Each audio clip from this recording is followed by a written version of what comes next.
First at 4, sheriff deputies say the man who pulled the trigger has now been charged. But the case surrounding a 7-year-old shooting isn't over yet. Guilty pleas in an embezzlement case. We are tracking the UAW corruption scandal over in federal court. And Paul has your weekend forecast.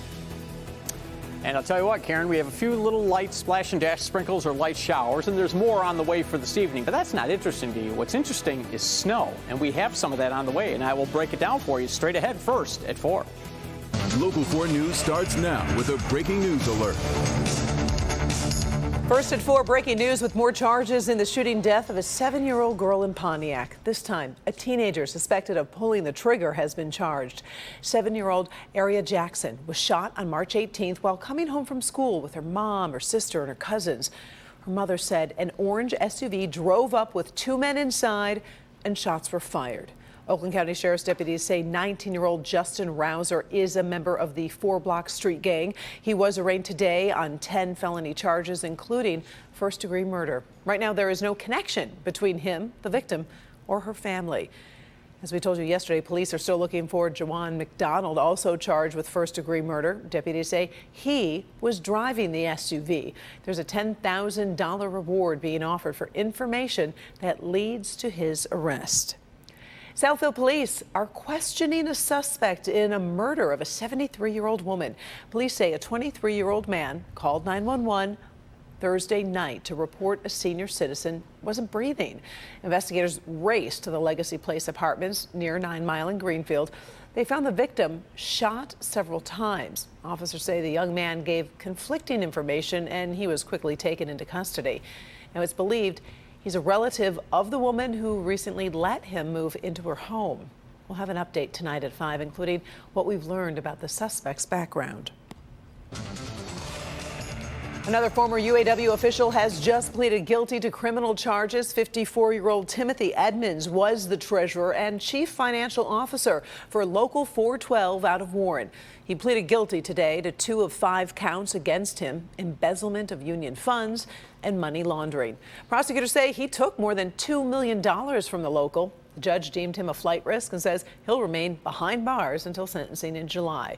New at 5, business editor Rob Maloney has more on the case, the plea, and what comes next.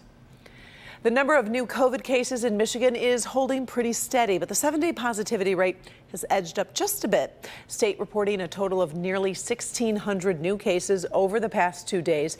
That is a daily average of about 788, which is well below last Friday's number, or close to 1,400. But the 7-day positivity rate has jumped up from 3.5% to just above 4.5%.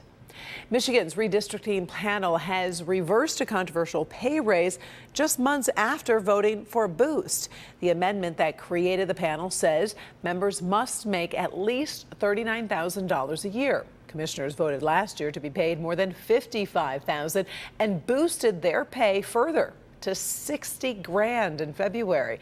They described it as a cost of living adjustment. Well, now the panel has changed its mind and returned their pay to $39,000. It drew new legislative maps last year, but still continues to meet as groups challenge the plans in court.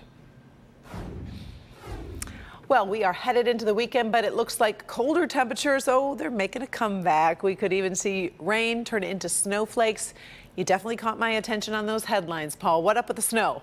Yeah, that's not till late tonight. So if you have evening plans, you're going to be dealing with the rain, and it's a little chilly out there. But you can see the last of these sprinkles and very light showers. They're moving off to the east, so this is the last of it coming through the area over the next hour or so. And right now you see all the cloudy skies. There have been a couple of breaks today, but mostly it's been clouds. Temps in the 40s all across the area. It's been a breezy afternoon with 10 to 15, even 20-mile-per-hour wind being reported in spots. So if you are coming downtown for the Pistons game against the Wizards, well, there might be a lingering sprinkle around 6 o'clock, but if between 6 and 7 when you're heading toward the arena from your car, probably just cloudy with no rain, but there could still be some light rain in the area as the next band of rain comes through during the game. Temperatures just kind of just staying in the low to mid 40s, but that snow comes in later tonight. We'll break that down for you with snow amounts and everything coming up in just a few, Karen. All right. Thank you, Paul. President Biden brings the world's focus to Ukrainian refugees fleeing Russia's war. And we're hearing more today, more disturbing claims about attacks on civilians. The president arrived in Poland today after a series of emergency summits in Brussels. We're tracking new details about a Russian attack on a theater in the city of Mariupol. Kimberly Gill in the newsroom with those stories. Kim. Karen, good afternoon. We're going to start with the new claims about how many people may have died during a Russian attack on a theater in the badly battered city of Mariupol. Today, Ukrainian authorities say they believe 300 civilians died in the attack as they were looking for shelter last week. It confirmed it would be the deadliest known attack on Ukrainian civilians so far. The city's government is citing eyewitnesses in this report, but it's not clear if emergency workers have finished excavating the ruins. No matter what, U.S. officials say the attack showed a brazen disregard for the lives of innocent people. President Biden met with Poland's president today, and they both spoke with humanitarian workers helping with Ukrainian refugees. About 2 million have come to Poland. President Biden also met with U.S. soldiers, thanking them for their service, telling them they're defending democracy itself, and praising the fighting spirit of Ukraine. Ukrainian people have a lot of backbone. They have a lot of guts, and I'm sure you're observing it. And I don't mean just the military, which is we've been training since back when Russia moved into in the southeast Ukraine, but also the average citizen. Look at how they're stepping up. Before the president returns to Washington tomorrow, he's expected to meet with Ukrainian refugees and give a major address on the state of the war and where he sees it heading. That's all for now, Karen. Until then, we'll send it back to you. All right. We appreciate it. Thank you, Kim. Well, a total of about 3.5 million Ukrainians have already left their country. Half of them are children. President Biden has promised the United States will welcome 100,000 refugees with an emphasis on reuniting families. Metro Detroit, as we know, has a large Ukrainian population. So Paula Tutman taking a look at what comes after the president's promise. In Metro Detroit, you don't have to go far to find a deep personal and blood connection to Ukraine. My wife's cousin and her whole family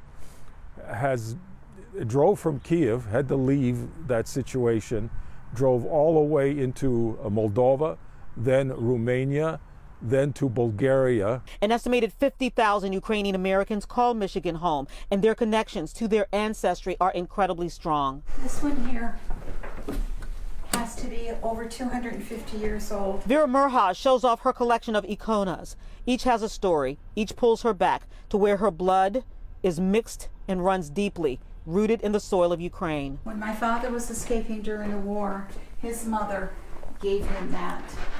And that's what he carried with him. That and a spoon that he brought from Ukraine when he was escaping, and the clothes on his back. President Joe Biden has announced an 8-pronged approach to addressing the humanitarian needs of fleeing and displaced Ukrainians. The White House has released this outline that includes monetary aid, as well as a crack in the door for Ukrainians with family ties to migrate to the United States.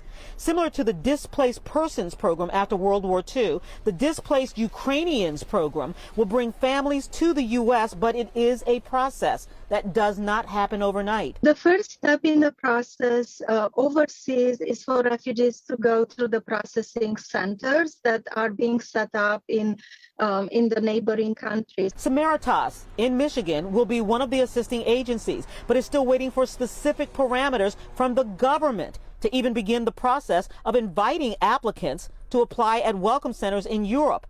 Once they apply, they have to be vetted or verified. There are background checks that are being done, name checks. This is a well-choreographed dance for agencies that specialize in displaced persons. Looking at the experience of processing high volume of Afghans, the U.S. government was able to open up a humanitarian parole program, which allowed for that expedited travel. Samaritas is prepared to welcome refugees as soon as they arrive. Yeah, so when you think about the emphasis is of focus on people who already have families here, safe to assume Michigan will get quite a few of those refugees. But Karen, still that infrastructure piece. In other words, it's one thing to say it, it's another thing to put the pieces together to actually make that happen. That could take weeks or even years. All right. Thank you, Paula. We appreciate your report.